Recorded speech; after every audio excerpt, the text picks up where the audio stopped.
Olá, boa noite a todos. Sejam muito bem-vindos a mais um Café com Léo. Eu queria definir aqui, tradicionalmente, qual o objetivo dos treinos de reatividade. Vou botar aqui início, tá?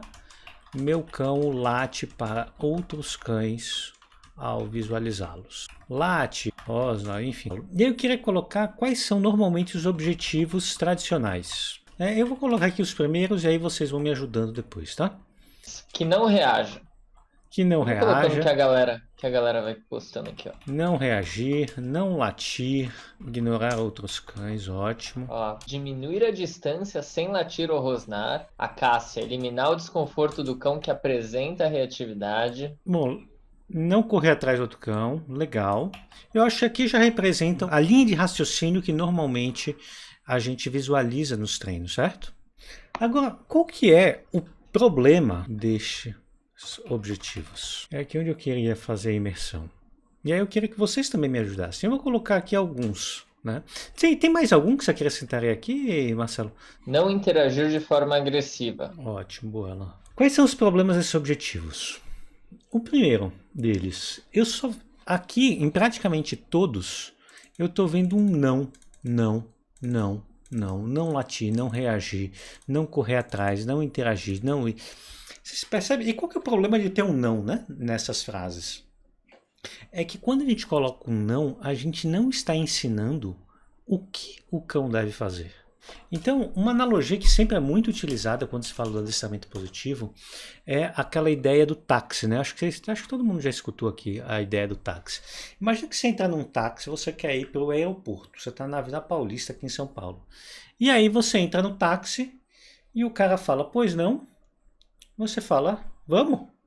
Aí o cara vira a primeira direita e você fala, não, caramba, não é para virar aqui, é para você ir reto, cara. Aí o cara vai lá, dá a volta no quarteirão, volta, pega, continua reto. Aí ele continua reto, você fala, não, era para virar à direita, amigo, era para virar à direita. Aí ele vai, tem que fazer um outro retorno lá no fim do mundo, volta, vira à direita. Aí continua indo, na entrada ele passa e fala, não, era para virar aqui, caramba, você é burro, meu. Normalmente não é exatamente dessa maneira que a gente está pensando aqui. Quando o cão late, fala, não é pra latir, velho. Aí o cachorro, o ignorar basicamente é não interagir com outros cães, né? Quando ele corre atrás do cachorro, não é para correr atrás do outro cachorro. Ou seja, você tem dessa maneira um treino reativo. O seu treino está sendo reativo. Você espera o cão oferecer o comportamento para depois você se preocupar com ele. Dessa forma, pegando ainda a analogia do táxi, você não está mostrando para o cão aquele processo. Não seria muito mais fácil você mostrar o caminho que ele deveria seguir? Do tipo, olha, a gente está indo para o aeroporto, você vai seguir reto aqui, tá? E eu vou te dizendo o que você vai fazer. E aí, quando o cara está a 3 quarteirões, você fala, opa, vira à direita na terceira esquina. Quando está se aproximando, ó, na próxima, hein? Aí o cara vai lá, vira e você vai chegar de um jeito muito mais rápido, obviamente. Né? Então a gente encara o treino de reatividade de uma forma muito semelhante. Na verdade, não só um treino de reatividade, mas qualquer treino positivo a gente encara dessa maneira. Eu diria que essa é a grande mudança de mindset que a gente precisa ter quando está treinando de forma positiva. Tradicionalmente, as pessoas pensam de uma forma punitiva, ou seja, não pode, não faz isso, não faz aquilo, ao invés de pensar numa forma proativa, onde eu vou conduzir você ao longo do caminho. Tá? Então, o principal problema que eu vejo quando a gente está fazendo isso é que você não ensina o que ele deve fazer, tá? O que não quer dizer que o cão não aprenda algo, tá? Ele aprende. O que deve ser feito, né? Boa. Ele não aprende o que deve ser feito. Então, na nossa visão, trabalhar dessa maneira não é a forma mais inteligente de ser feita.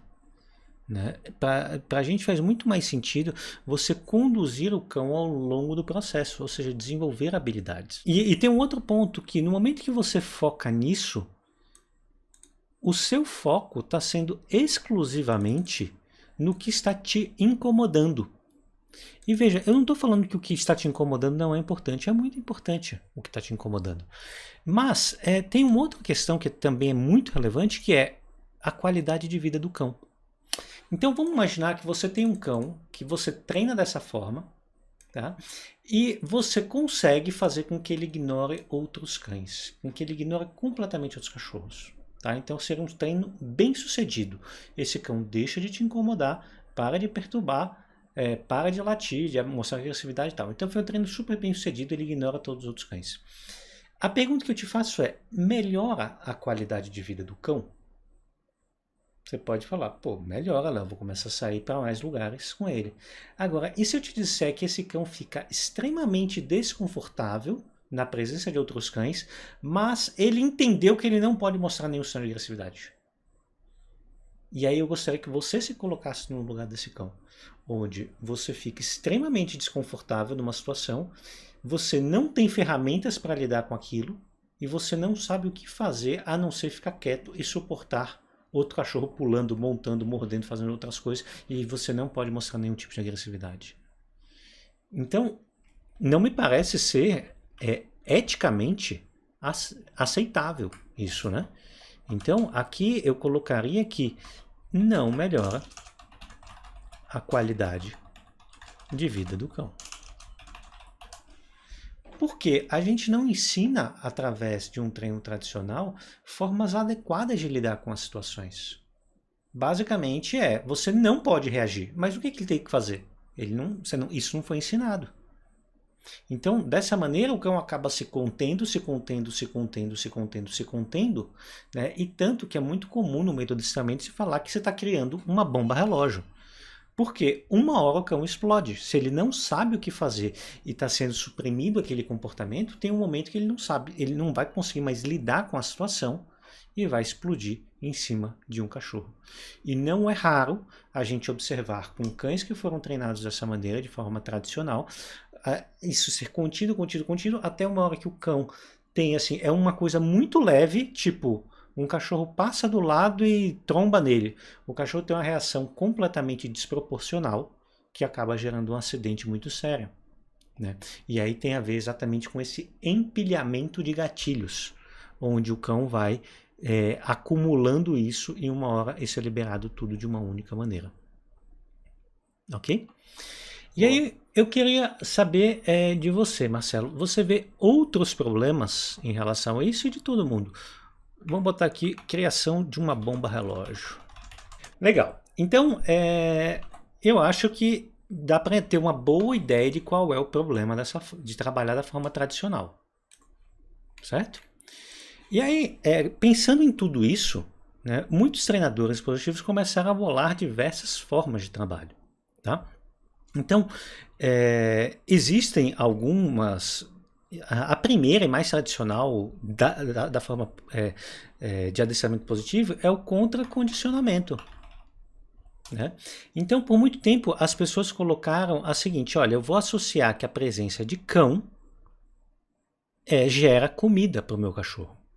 Então, se ele visualiza um cachorro, ele vai ganhar comida.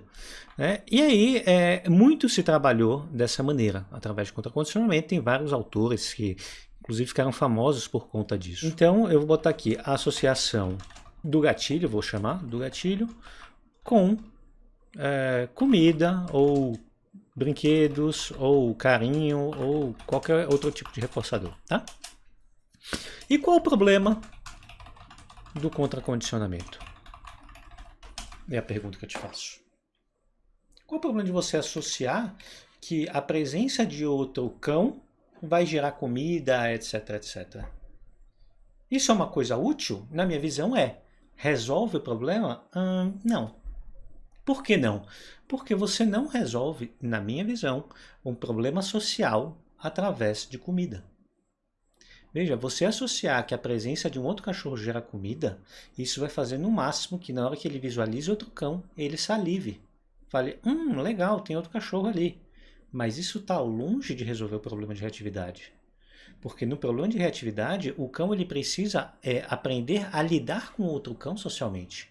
Ele precisa aprender a olhar para o outro cachorro, saber se comunicar com outro cachorro.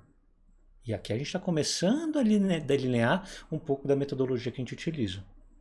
Né? Então, eu vou botar aqui, ó, não ensina a se comunicar com outro cão.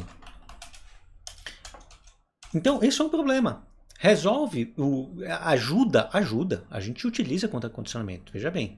Não só com comida, mas com diversas outras formas.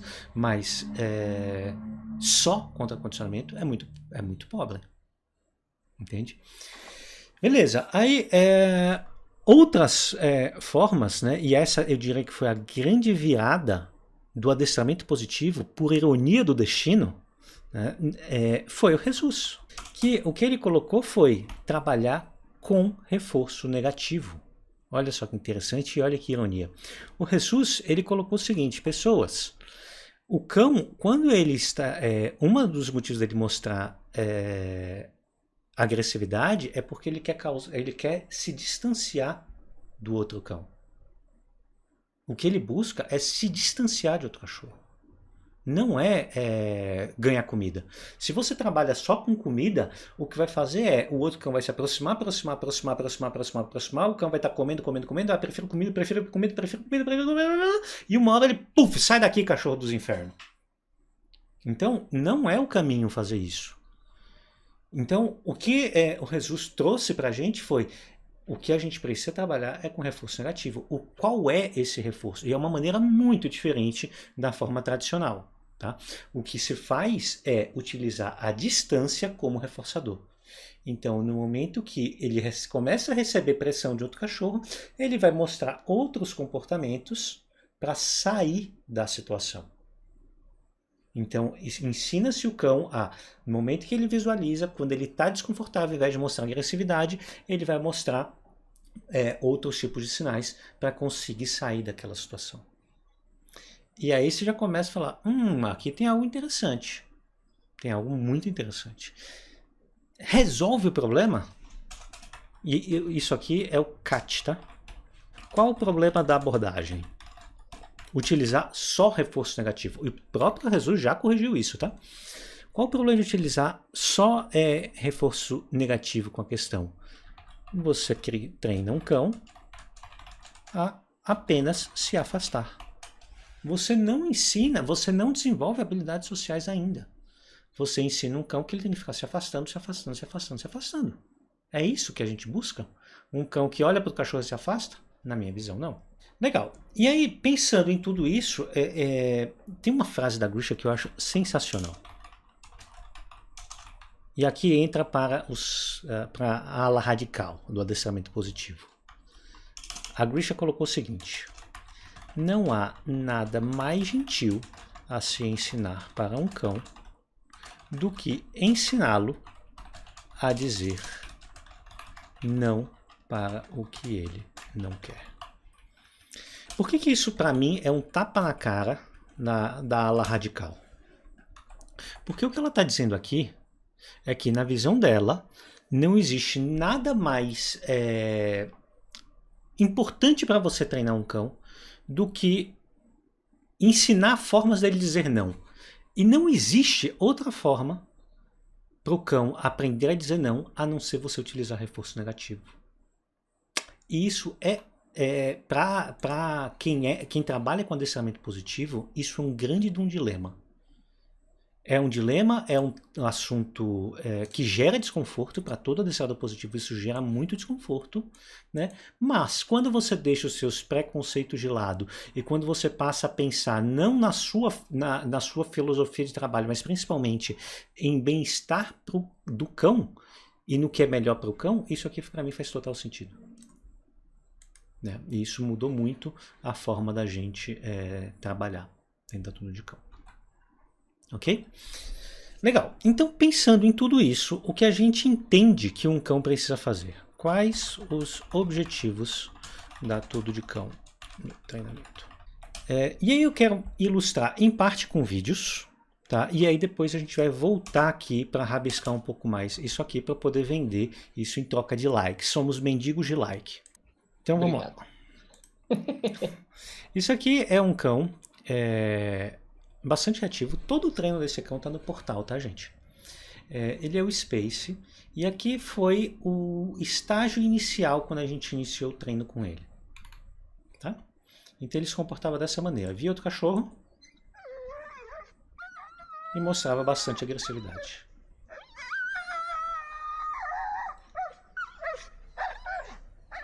Vocalizava pra caramba, etc, etc. Vou pegar mais alguns vídeos dele que eu acho que ilustram um pouquinho isso. Um outro cachorro se aproximando.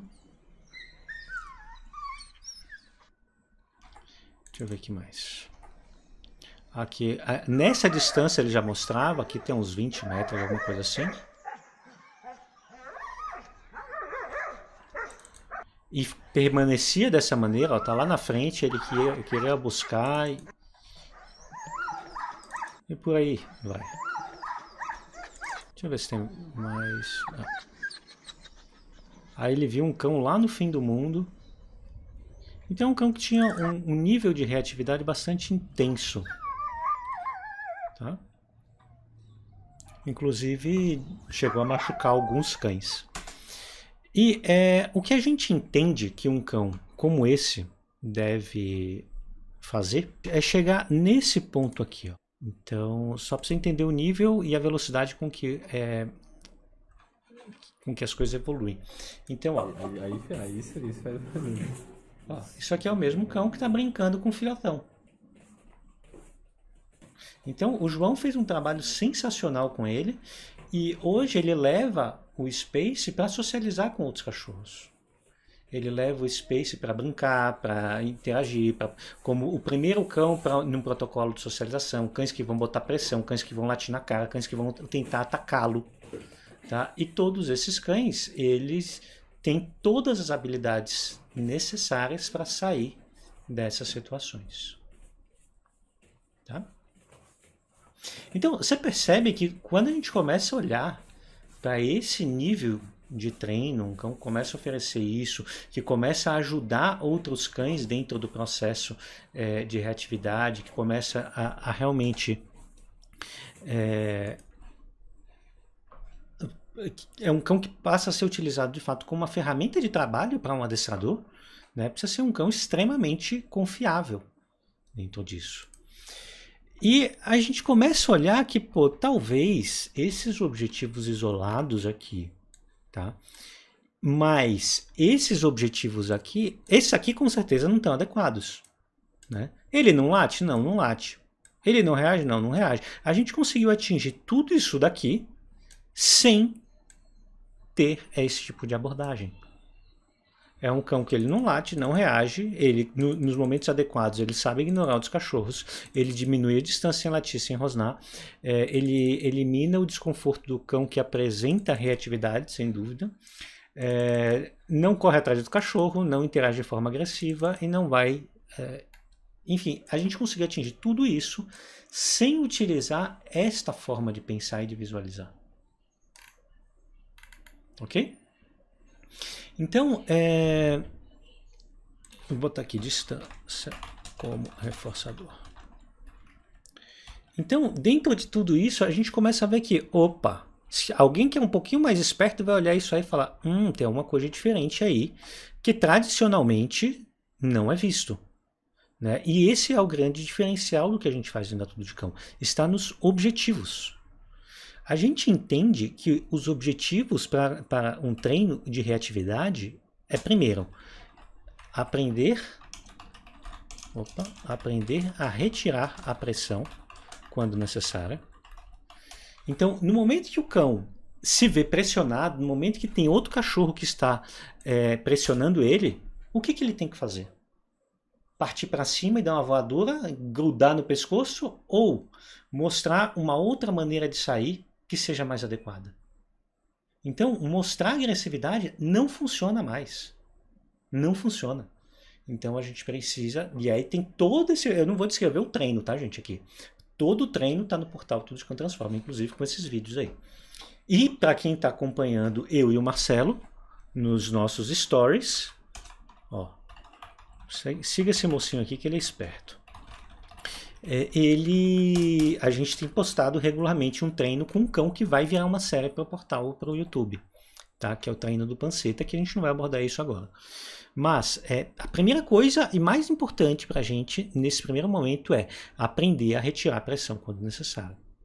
Então, se vem um cachorro botando pressão no nosso cão, o nosso cão precisa aprender a sair da situação sem mostrar agressividade.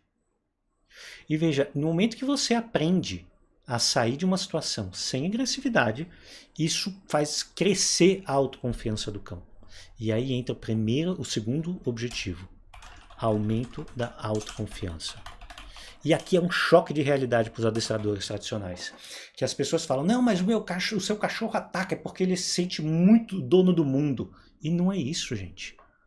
O cachorro, ele mostra agressividade na maioria das vezes. Não estou falando que é sempre, mas na grande... E quando eu falo maioria das vezes, é 90 e tal % de todos os casos que a gente pega. E a gente atende hoje, no mínimo, uns 200 cães reativos. Tá? Então, só para você entender a dimensão do que a gente está falando. A gente observa que pelo mais de 90% é buscando distância como reforçador. Ou seja, o cão se sente desconfortável na interação e mostra agressividade para criar essa distância. No momento que a gente aumenta essa autoconfiança dele, a gente faz com que ele tenha menos necessidade de mostrar agressividade. Ok? Uma forma de você visualizar isso com humanos é o seguinte: quem já assistiu o Johnny o Bravo, aquele desenho, consegue visualizar exatamente isso. É o cara que é todo malhadão tal, que tem uma autoconfiança lá embaixo e que ele precisa mostrar maior. Parece que aquilo lá foi feito por um treinador de cães, aquele desenho. E a gente consegue ver um monte de gente ao nosso redor que se comporta dessa maneira. Né? Que fica querendo parecer grande, fica medindo o pipi com o outro, para mostrar que é mais macho que o outro. E isso é uma extrema falta de autoconfiança. Não é isso? Então, pense no seguinte. O que a gente busca dentro desse processo é primeiro ensinar o cão a retirar a pressão quando necessário, depois em paralelo, aumentar a autoconfiança, desenvolvimento de habilidades sociais. O que quer dizer isso? Eu quero que meu cão ele saiba se comunicar com outro cachorro. Parte desse processo de aprender a retirar a pressão é ele saber se comunicar com outro cachorro. Como que ele vai... imagina você dentro de um contexto social, tá? Se você não sabe chegar para uma pessoa e fala, fulaninho, você está sendo inconveniente, cara. Chega um pouquinho para lá, pô, desgruda aqui, você está sentado no meu colo dentro do cinema. Chega um pouquinho para lá. Se você não tem um mínimo de habilidade social, você vai dar um murro na cara do coleguinha.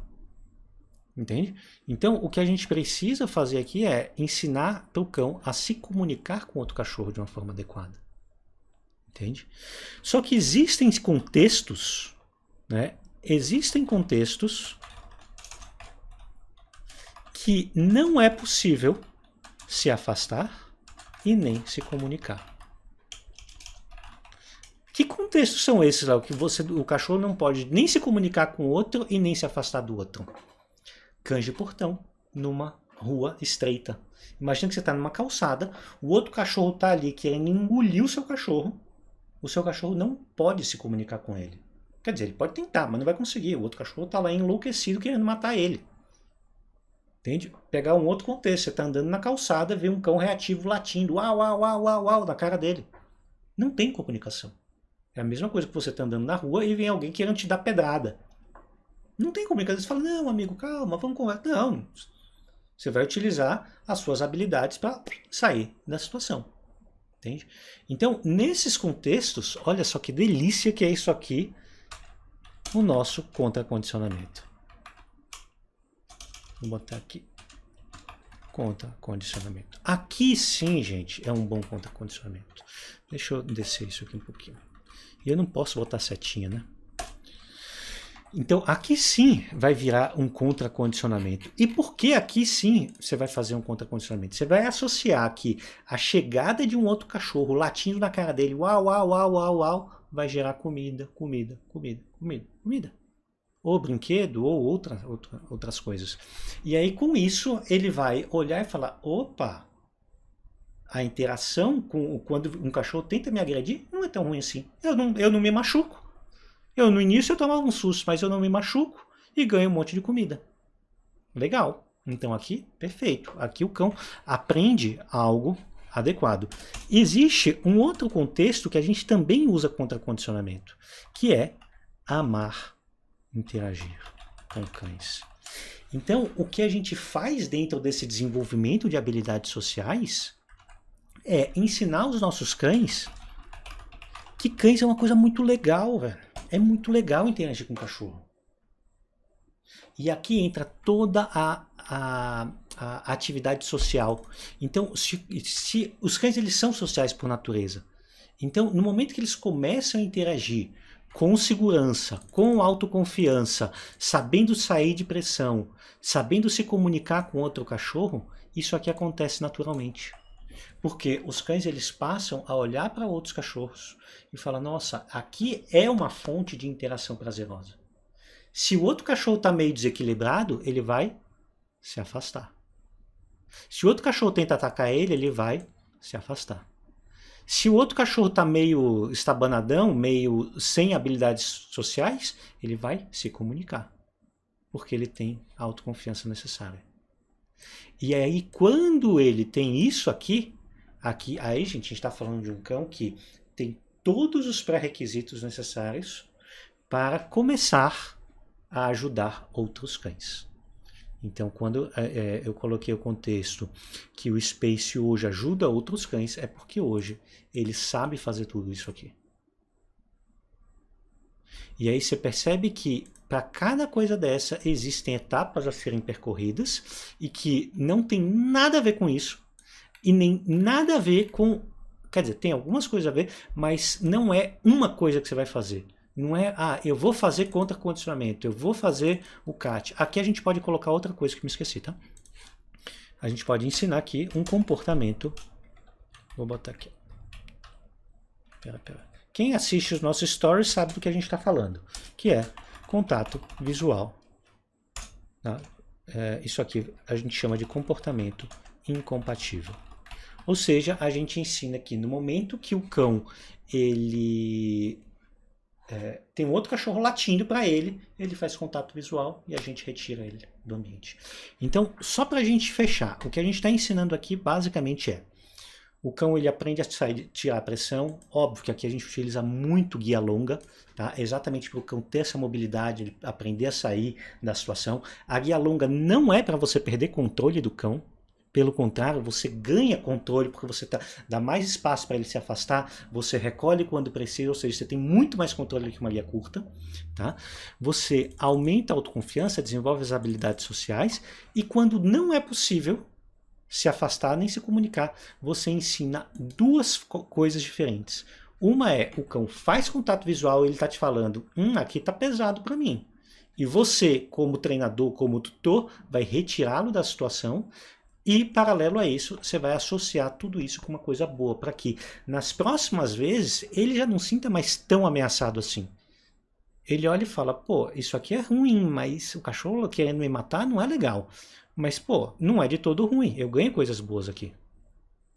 E, paralelo a isso, a gente vai colocando com cães cada vez melhores para que ele passe a gostar, interagir, brincar e passe a realmente gostar de outros cães. E aí você percebe que no momento que a gente faz tudo isso, é um outro cachorro que tem aqui ao final. Não é o mesmo cão.